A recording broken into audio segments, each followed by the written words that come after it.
قدم قدم پر بدماشیاں ہیں، قدم قدم پر بے-حیائیاں ہیں، غلط لوگ ہیں، میں مانتا ہوں، مجھے انکار نہیں ہے، غلط لوگ ہیں ایک ایک انچ زمین کے لیے جنہوں نے لوگوں کی جانیں لے لی ہیں۔ نفرت کرتا ہوں میں ایسے سماج سے کہ جہاں انسانیت کے لیے کوئی جگہ نہیں ہو۔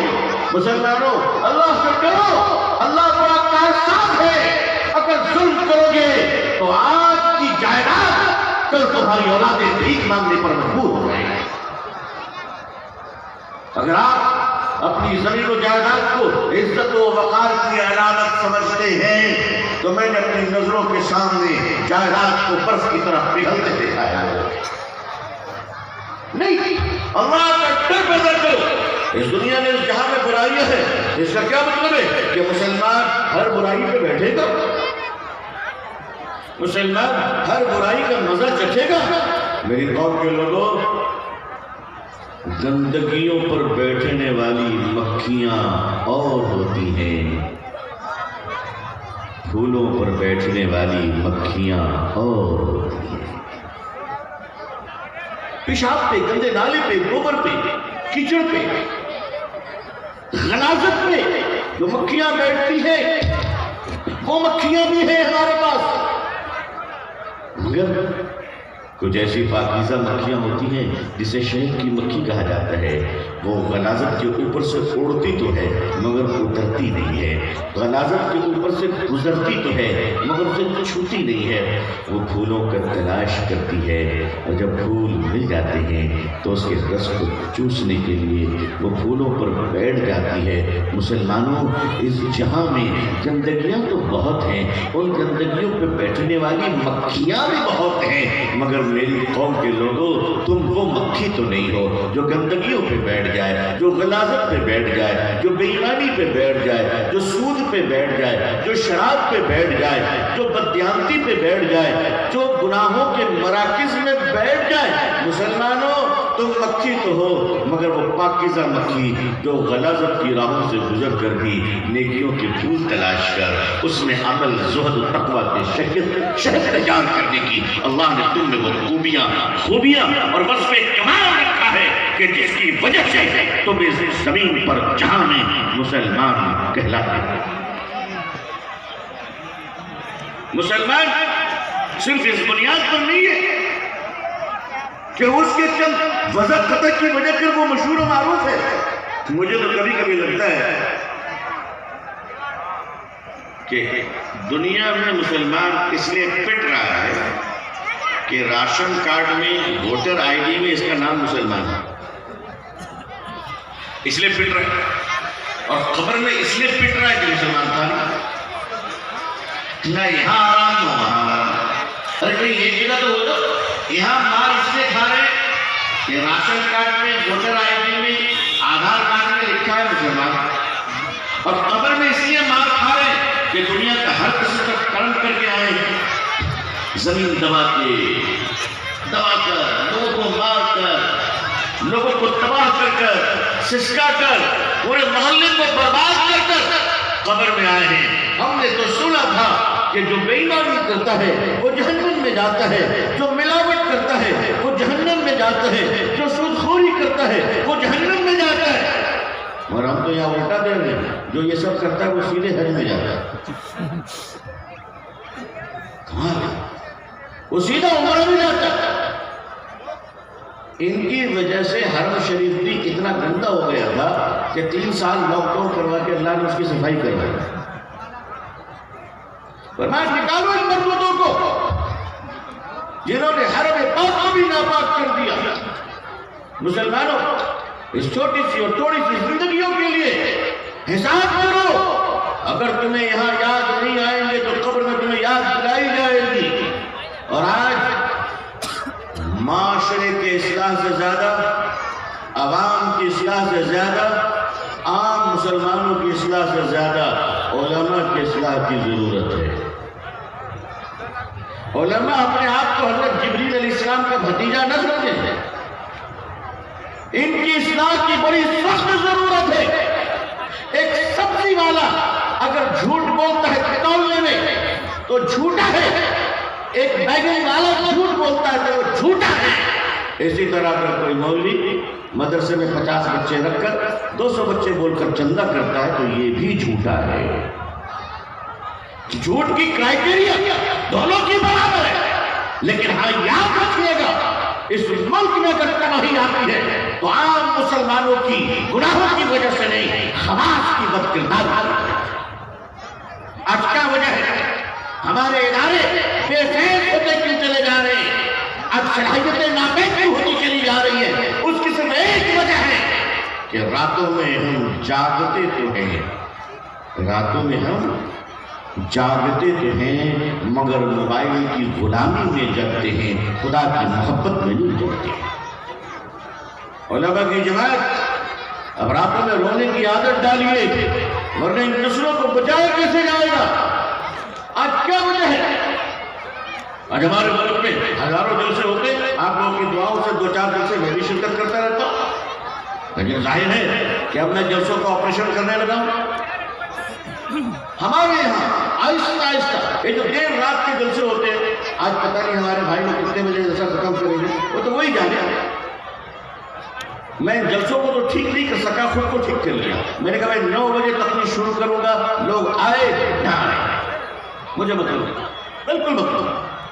لیکن ایک بات بتاتا ہوں آپ، 2 بجے رات میں اگر جلسہ ختم ہوگا تو 2 بجے رات میں یہ مجمع جب جا کر گھر سوئے گا تو اس میں جتنے لوگ فجر پڑھیں گے الحمدللہ، اور جتنوں کی چھوٹ جائے گی ان سب کا گناہ جلسے کے منتظمین پر پڑے گا، ناظم جلسہ پر پڑے گا، آخری مقرر پر پڑے گا۔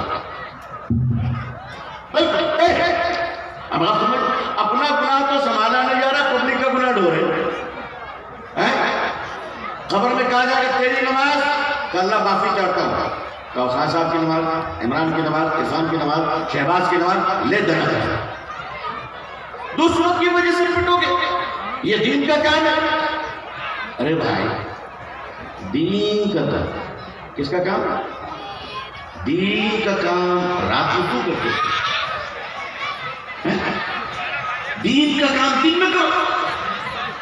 یہ رات میں جگنے کی وجہ سے میری قوم کو نہ رات نصیب ہو رہی ہے، نہ دن نصیب ہو رہا ہے، اور نہ دین نصیب ہو رہا ہے۔ یہ خرابیاں ہمارے کیسے آئی؟ ہم ان کو بند نہیں کروا سکے۔ میں آپ سے عرض کروں، قومیں کہاں سے تیار ہوں گی؟ ملت کہاں سے تیار ہوگی؟ ہم اتنے جلسے کر کر بھی ملت کو تیار نہیں کر سکے، اتنے مدرسے کھول کر بھی ملت کو تیار نہیں کر سکے۔ آج ہماری ملت کہاں جا رہی ہے؟ سود کے بازاروں میں یہ ملت بھٹک رہی ہے، شراب کی دکانوں میں یہ ملت بھٹک رہی ہے، بہنائی ملت کے رگ و ریشے میں اگر پیوست کر گئی ہے تو جواب دو اے دین کے کام کرنے والوں کہ تمہارا کردار کہاں گیا؟ میں جانتا ہوں ہدایت ہمارے ذمے نہیں ہے، مگر یہ تو جانتا ہوں کہ رونا اور سسکنا یہ تو تمہارے ذمے ہے۔ نبی کریم صلی اللہ علیہ وسلم سے پوچھا گیا، پوچھنے والوں نے کئی سوال کیے، اس میں سے ایک سوال غور فرمائیے۔ حضور صلی اللہ علیہ وسلم سے پوچھا گیا، یا رسول اللہ کہیے صلی اللہ علیہ وسلم، کیا مسلمان جھوٹ بول سکتا ہے؟ بات نازک گفتگو کر رہا ہوں، میری بہنیں بھی سنیں، گھر کی خواتین بھی غور سے سنیں، اس کے بعد طے کیجیے کہ اس ملک کے حالات ایسے کیوں ہیں۔ کیا مسلمان جھوٹ بول سکتا ہے؟ نبی کریم صلی اللہ علیہ وسلم کے چہرے کا رنگ بدل گیا، اب جلال میں آ گئے، غصے میں آ کر آپ نے فرمایا، جو میرا ہوگا وہ جھوٹا نہیں ہوگا، جو میرا ہوگا وہ جھوٹا نہیں ہوگا۔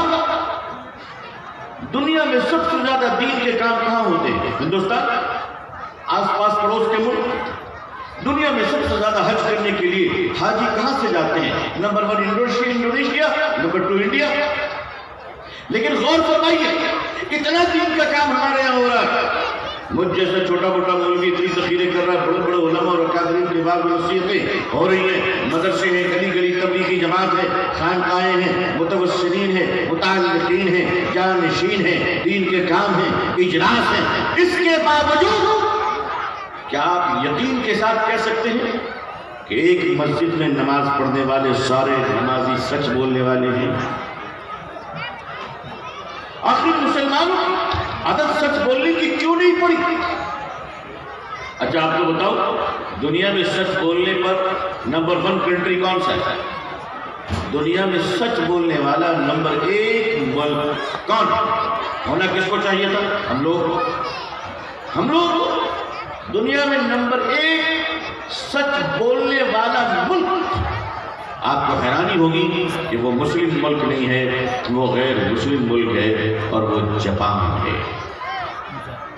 دنیا میں نمبر 1 سچ بولنے پر، واہ جناب، مگر ان کو حرام و حلال کی تمیز نہیں ہے۔ وہ شراب بھی پیتے کیونکہ ان کا چلتا ہے، وہ بھی کھاتے ہیں جس کا نام ہم بولنا پسند نہیں کرتے، لیکن آپ کو بتاؤں وہ شراب خانوں میں بیٹھ کر بھی سچ بولتا ہے، ہم تو مسجدوں میں بیٹھ کر بھی جھوٹ بولتے ہیں۔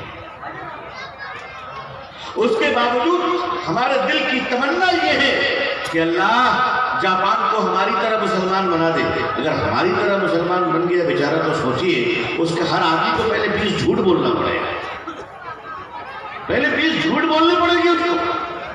کیا ہم اپنے ذہنی طور پر آج تک تیار نہیں ہو سکے کہ ہم جھوٹ سے توبہ کریں؟ تو میں آج آپ کو صرف ایک وعدہ لینے آیا ہوں کہ آپ وعدہ کریں کہ ہم اپنی زبان کی حفاظت کریں گے انشاءاللہ۔ صرف مسلمان اپنے زبان کی حفاظت کر لیں، ہندوستان میں اس کے ایمان اور آبرو کی حفاظت ہو جائے گی انشاءاللہ۔ سارا فتنہ زبان سے، زبان جب کھلتی ہے تو گالیوں سے کھلتی ہے، بدتمیزیوں سے کھلتی ہے، کسی کی بات برداشت کرنے کی قوت نہیں ہے، جواب دینا ہم اپنا پیدائش کے حق سمجھتے ہیں، چڑھ کر بولنا ہم بہادری سمجھتے ہیں۔ یہ ساری وہ گندگی ہے جو ہمارے رگ و خون میں پیوست ہو چکے ہیں اور ہمارے گھروں سے وراثت میں ہمیں یہ دی جا رہی ہے۔ میری قوم کے لوگوں، آؤ پلٹ جاؤ۔